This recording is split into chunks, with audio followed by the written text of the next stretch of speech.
पुढील कार्यक्रम प्रसारित करणारे आहेत जॉयस्मेर मिनिस्ट्रीचे मित्र आणि भागीदार. जीवनात आपण जितकं चांगलं वागतो तितकंच आपलं जीवन चांगलं बनतं. नीट ऐका हे, जीवनात आपण जितकं चांगलं करत जातो तितकंच आपलं जीवन चांगलं बनत जातं, हे लक्षात घ्या. जीवनात आपण जितकं चांगलं करतो तितकंच आपलं जीवन चांगलं बनत जातं, हे लक्षात घ्या.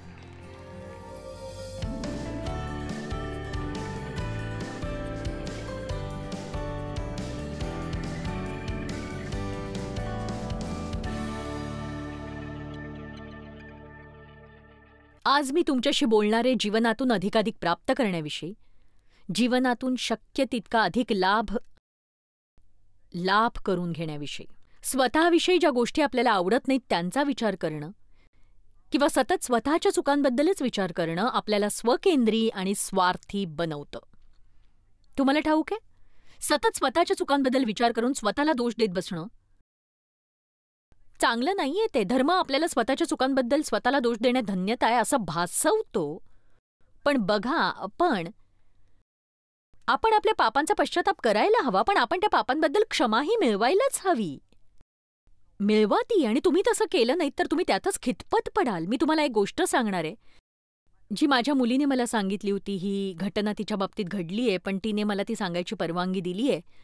ती आज इथे आपल्यामध्ये उपस्थित आहे. ती माझी मुलगी. म्हणजे तिला स्वतःला आणि इतरांनाही असंच वाटत असणार की तिने जरा विशेष चांगलं वागायला हवं. तर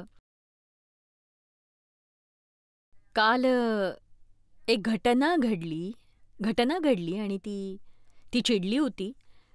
ती कशावरून तरी स्वतःवरच रागावली होती. पण तिने आपला सगळा राग आपल्या मुलांवर काढला, त्यांच्यावर चिडचिड करून. तुम्ही असं करता का जेव्हा तुम्ही एखाद्या गोष्टीमुळे चिडलेले असता? तुम्ही ते नीट हाताळू शकत नाही आणि मग वड्याचं तेल वांग्यावर निघतं. पण खरं तर देव तुम्हाला काहीतरी शिकवू पाहत असतो.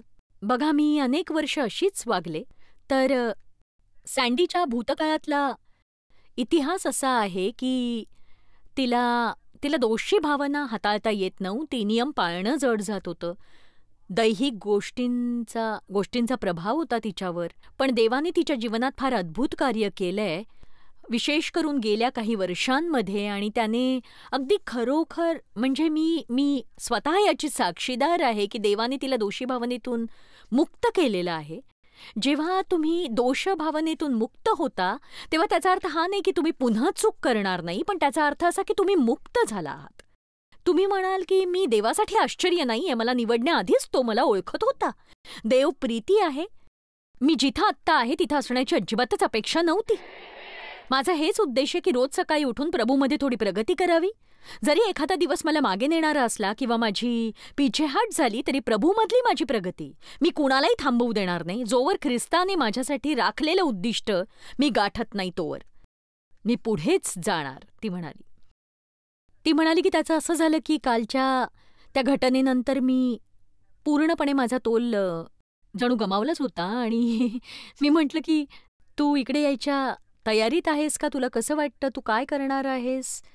तेव्हा ती म्हणाली की देव मला जे दाखवत आहे त्यानुसार मी मुलींची क्षमा मागितली आहे, मी जबाबदारी घेतली आहे. आणि माझ्या मते हीच गोष्ट महत्त्वाची असते. आपल्या वाईट वर्तणुकीची जबाबदारी आपण घ्यायला हवी आणि इतरांना दोष देणं आपण थांबवायला हवं, आणि सैतानालाही नाही. आमेन. मी सैतानासारखी वागले म्हणून सैतानाला दोष द्यायचा असा अर्थ नाही होत. आमेन. तर आता ती शिकली आहे. तिने पश्चाताप करून देवाची क्षमा मागितली, मुलींनाही ती सॉरी म्हणाली. आणि ती म्हणाली मी तो टप्पा पार केला, माझ्या मनात कणभरही दोषी भावना नाहीये. ती म्हणाली आता मला मोकळं वाटतंय. या प्रसंगातून जाऊन इथे येण्यापूर्वीच चार वेगवेगळ्या संधी तिच्यासाठी तयार होत्या आणि तिला काहींबरोबर प्रार्थना करून प्रोत्साहन द्यायचं होतं. ही तिची सेवा होती. आणि ती म्हणाली की मला एक गोष्ट चांगली कळली आहे की जर मी माझी दोषी भावना घेऊन इथे आले असते तर मी या अद्भुत संधींना मुकले असते, कारण मी इतकी स्वकेंद्री झाले असते की मला या सगळ्या लोकांच्या गरजांची जाणीवच झाली नसती कदाचित. म्हणून मी याविषयी तुम्हाला सांगते. म्हणूनही तुम्ही समजून घेतलं पाहिजे की आपण एका टप्प्यावर येऊन सगळ्या व्यर्थ गोष्टी सोडून देवाची सेवा करणं गरजेचं आहे. तुम्ही चांगले आहात. आज मी तुम्हाला शेवटचं सांगते, तुम्ही अद्भुत आहात. आणि ही तुमची शेवटची संधी आहे. ऐका, अद्भुत आहात तुम्ही, अतुलनीय आहात. कारण तुमचं तारण होऊन तुम्ही देवाबरोबर जडला आहात. बघा, तुमच्यासाठी देवाची एक उत्तम अशी योजना आहे. आता आपण बोलणार आहोत जीवनाचा अधिक लाभ घेण्याविषयी. आता बघा, मी स्वतःला ख्रिस्तात ओळखते. आणखी काय हवं? किती जणांना हे कळलंय की हे पूर्ण झालंय? येशूने सगळं पूर्ण केलंय. आमेन. ठीक आहे, देव आता माझ्यावर रागावलेला नाहीये आणि म्हणून आपण देवापासून दूर राहायची गरज नाहीये आणि देव तुमच्यावर नाराज नाही हे ऐकून किती जण खुश आहेत? देवाकडे तुमच्या समस्यांपेक्षा जास्त धीर आहे. मला हे आवडतं. तर आता मी तुम्हाला एक प्रश्न विचारणार आहे की ख्रिस्ताने तुमच्यासाठी हे सगळं काही केलंय, तर मग तुम्ही त्याच्यासाठी काय करणार? म्हणजे तुम्ही बाकीचं आयुष्य त्याच्यासाठी वापराल का? तुम्ही त्याला आपल्या मनात कार्य करू द्याल का? इच्छा त्याला द्याल का? त्याला काय हवंय ते जाणून घ्यायला आपण शिकायला हवं आणि मग ख्रिस्त आपल्यातून दिसायला हवा, म्हणजे आपण इतरांसाठी आशीर्वाद ठरू शकू. ख्रिस्ताने माझ्यासाठी काय केलं हे सांगण्यात आपला वेळ जातो, पण प्रश्न असा आहे, आपण त्याच्यासाठी काय करणार आहोत? पेरणी असते तशी कापणी असते. गलातीकरास अध्याय 6 वचन 7 आणि 8. आपण या वचनाकडे वळूया. गलातीकरास अध्याय 6 वचन 7, 8 आणि 9 बघा. देवाने तुमच्यासाठी काय केले हे सांगण्यापेक्षा मी हे सांगणार आहे की तुम्ही त्याच्यासाठी काय करू शकता. कारण आपलं जीवन सार्थक करण्याचा हाच एक मार्ग आहे.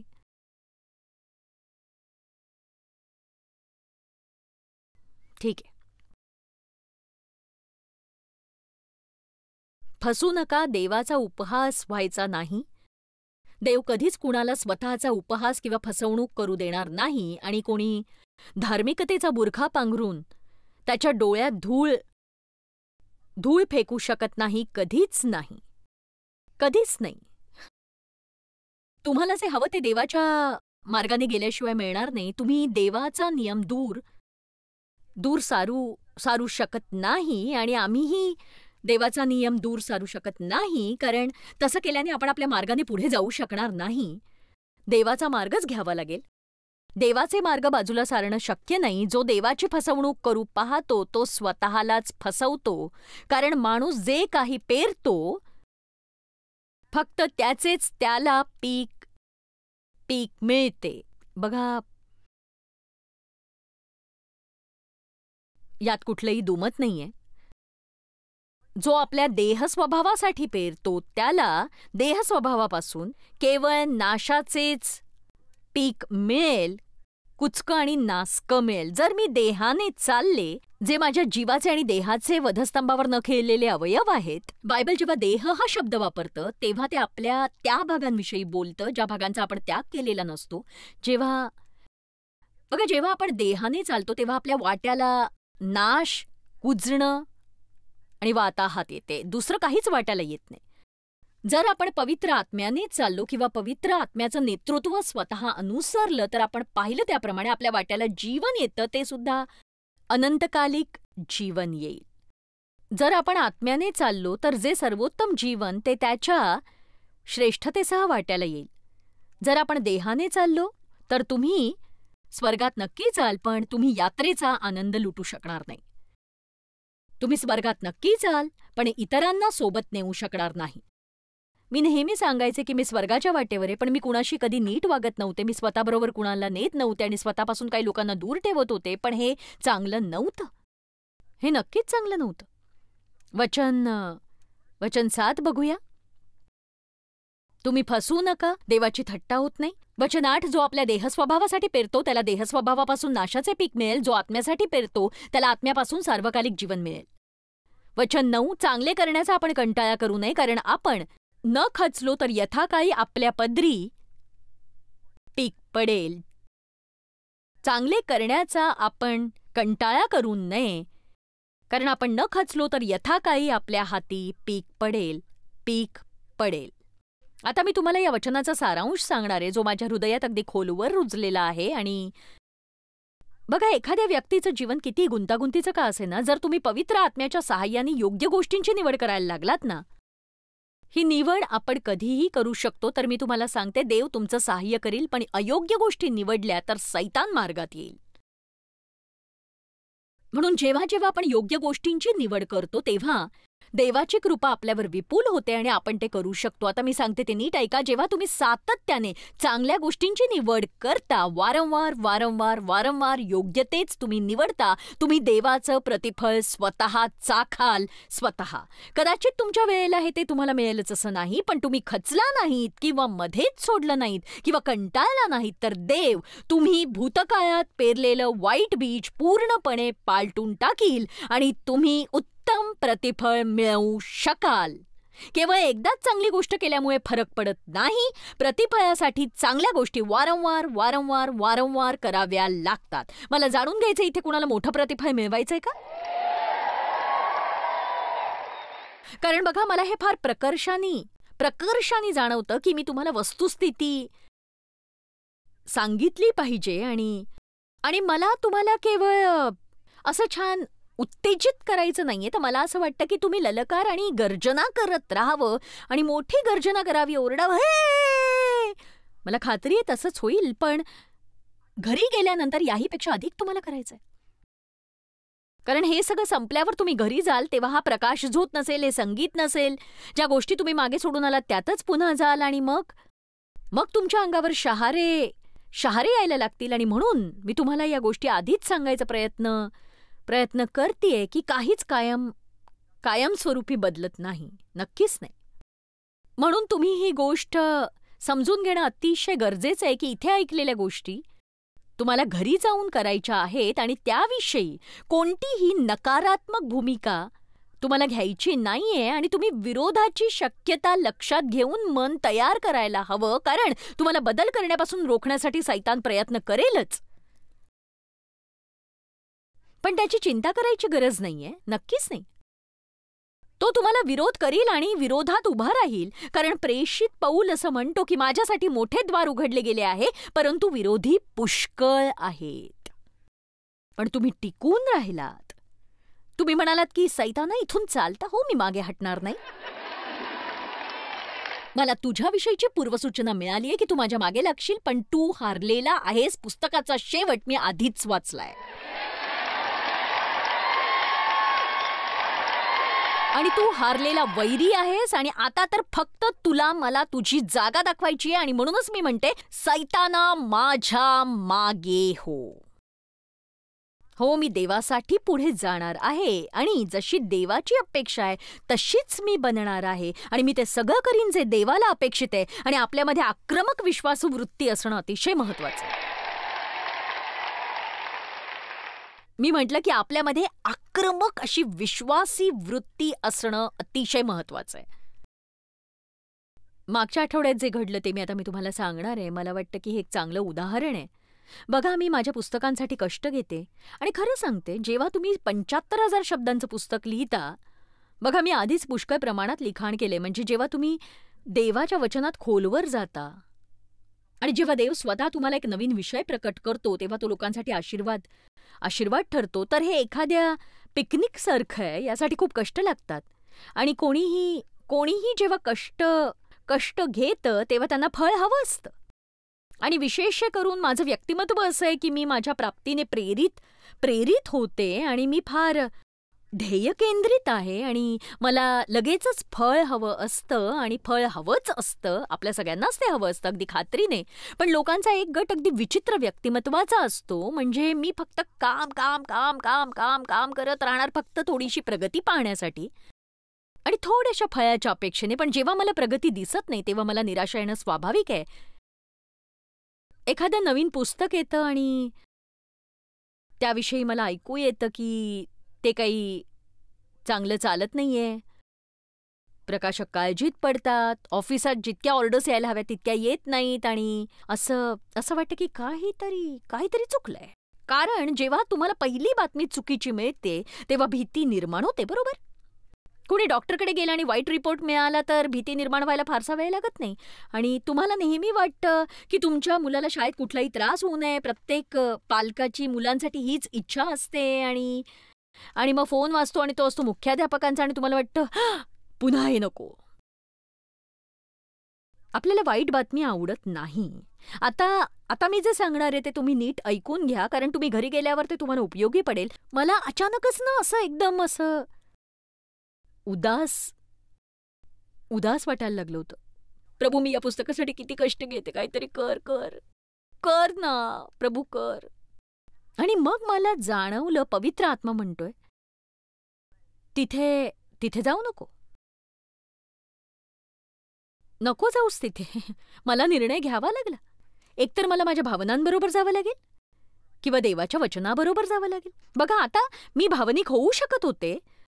माझ्यातला देह जागा होऊ शकतो. माझ्यातला हा देह जो ऑफिसमध्ये बसून मनसोक्त रडू शकतो. मनसोक्त. प्रभू, किती कष्ट घेतले मी, 40 वर्ष मी राबले. पण माझ्या आत्म्याचा हा भाग म्हणतो, थांबवशील हे? पहिली गोष्ट ही की जरी माझं पुस्तक सपशेल पडलं तरी सुद्धा मी खूपच आशीर्वादित आहे, कारण माझी इतर 30 पुस्तकं आहेत जी न्यूयॉर्कच्या सर्वाधिक खपाच्या यादीत आहेत. म्हणून मला कपाळाला हात मारून घेण्याची काहीच गरज नाही, जरी माझ्या मनासारख्या सगळ्या गोष्टी जुळून आल्या नाहीत तरी. पण माझ्या आत्म्यात मला जाणवतं की मी आक्रमक व्हावं असं देवाला वाटतं. आक्रमक विश्वास, आक्रमक देह नव्हे, आक्रमक विश्वास, यात मोठा फरक आहे. जेव्हा मी सुरुवात केली तेव्हा मी माझी कबुली लिहिली. मी लिहिलं की मला खात्री आहे पुस्तक खूप चांगलं चालेल, आणि मी लिहिलं की मी माघार घेणार नाही, कुठल्याही परिस्थितीत मी माघार घेणार नाही, मी कधीच हार पत्करणार नाहीये. मी एक ठाम निर्णय घेतलाय. मी या गोष्टी मोठ्याने बोलीन. जेव्हा कधी मी याविषयी विचार करीन तेव्हा निराश होण्याऐवजी मी म्हणेन माझ्या पुस्तकाचा खप कमीत कमी 50% तरी वाढेल, त्याहीपेक्षा अधिक वाढेल. तुम्ही स्वतःसाठी लढायला शिका. केवळ हातावर हात ठेवून बसू नका. मी म्हटलं तुम्ही स्वतःसाठी लढायला शिका. चला. आणि बघा, 4 दिवसानंतर, म्हणजे देव महान आहे असं सांगणारं प्रत्येक वचन मी शोधायचा प्रयत्न केला. जो जगामध्ये त्यापेक्षा जो तुम्हामध्ये तो श्रेष्ठ आहे. सैतान लबाड आहे, देवाला सगळ्या गोष्टी शक्य आहेत. मनुष्यासाठी जे अशक्य आहे ते देवाला शक्य आहे. जणू काही मी देवाचं वचन घेऊन लढत होते. तुम्ही ऐकताय ना? तुम्ही देवाच्या वचनाने युद्ध करायला हवं. जर तुम्हाला तसं करायचं नसेल तर मी एक सांगते, नीट ऐका ते. जर तुम्हाला विजय हवा असेल तर तुम्हाला गल्ल्याथाला हरवावंच लागेल.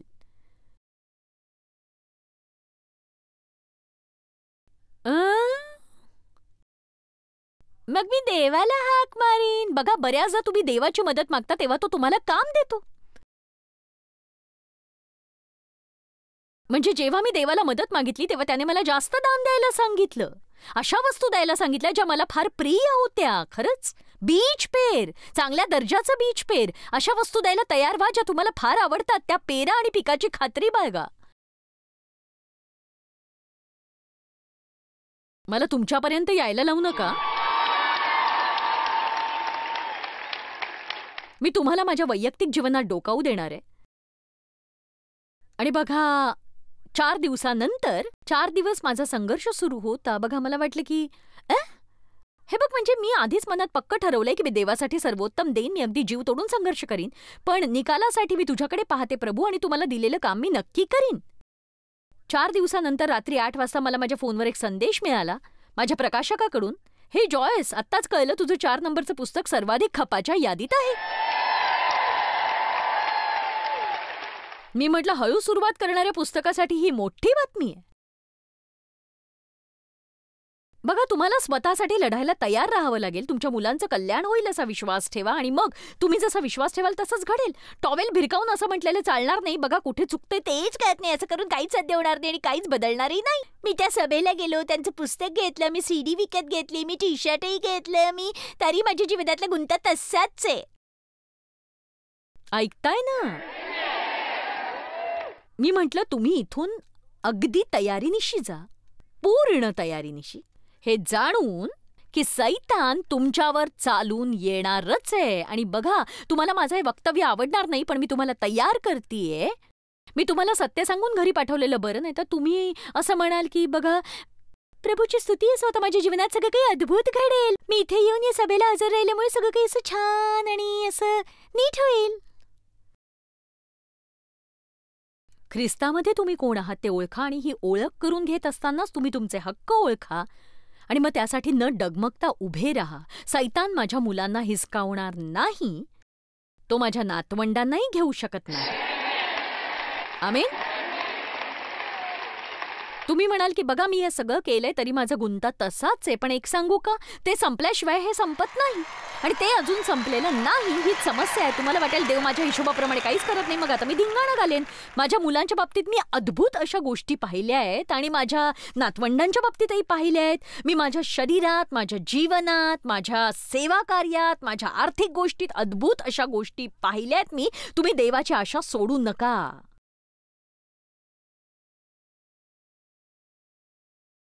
जेव्हा प्रभू येशूने शिष्यांना बोटीत बसायला सांगितलं मार्क अध्याय 4 मध्ये, तेव्हा ते बोटीत बसले आणि तो म्हणाला की चला आपण पलीकडच्या बाजूला जाऊया.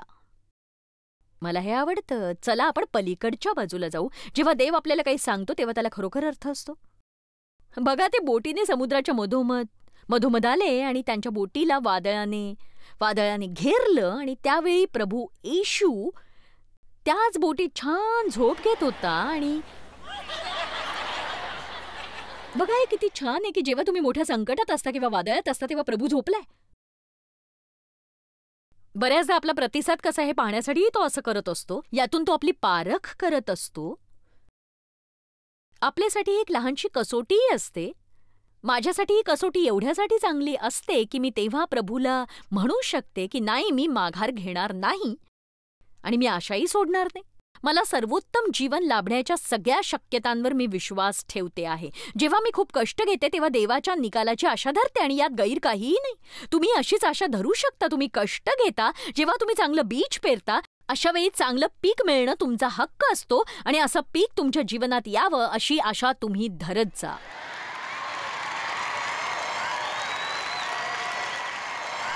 चला तर इथे उपस्थित राहून तुम्ही चांगलं बीज पेरलंय म्हणून तुम्ही आपल्या जीवनासाठी इथेच चांगल्या पिकाची आशा धरा.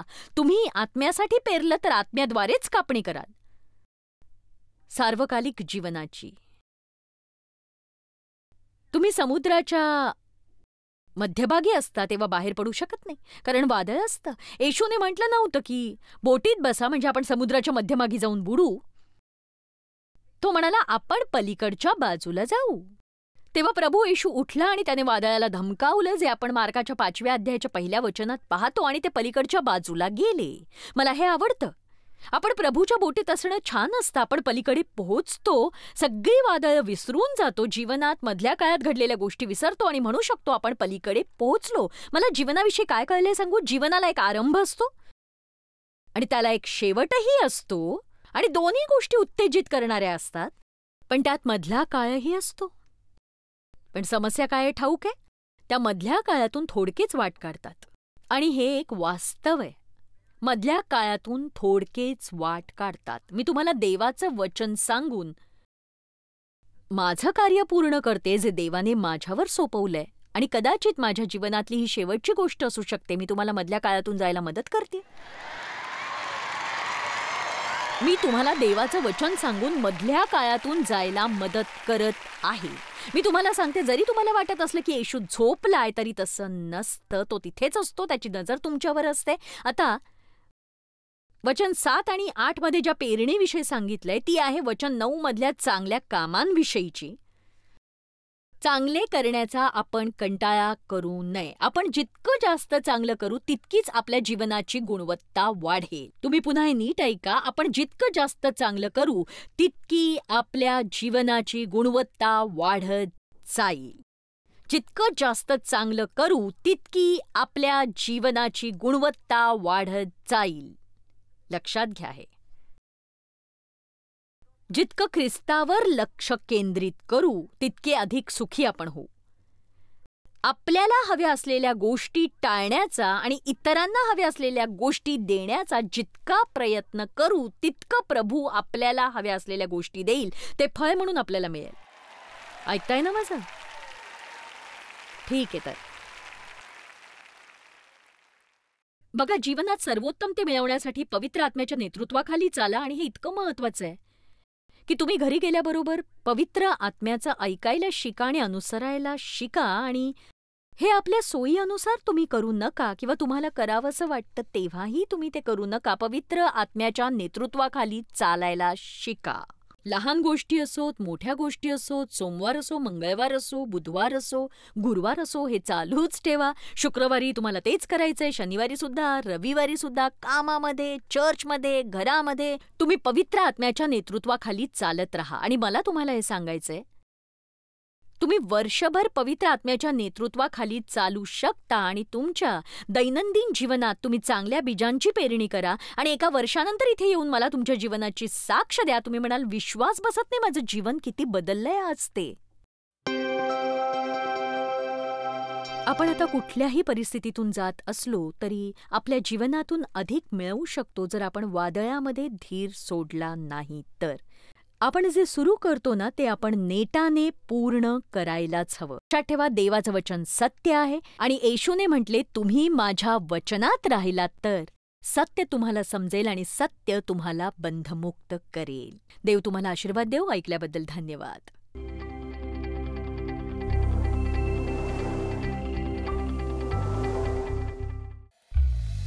जॉयस मायर मिनिस्ट्रीज करता तुम्ही खूप मौल्यवान आहात. आम्हाला तुमचं कौतुक आहे आणि जगभरामध्ये हे सेवा कार्य शक्य करण्याकरता आम्ही आमच्या मित्रांचे आणि पार्टनर्सचे आभारी आहोत. आम्ही एकत्रितपणे भुकेल्यांना खाऊ घालतो, गरिबांना वस्त्र देतो आणि राष्ट्रांना सुवार्ता सांगतो. तुमच्या प्रार्थनेच्या विनंती करता आजच jmmindia.org शी संपर्क साधा. आमच्याविषयी आणखी माहिती मिळवा. जॉयसच्या कॉन्फरन्सच्या तारखा पहा आणि ख्रिस्ताची प्रीती जगभरामध्ये पसरवण्याकरता आमचे सहभागी व्हा.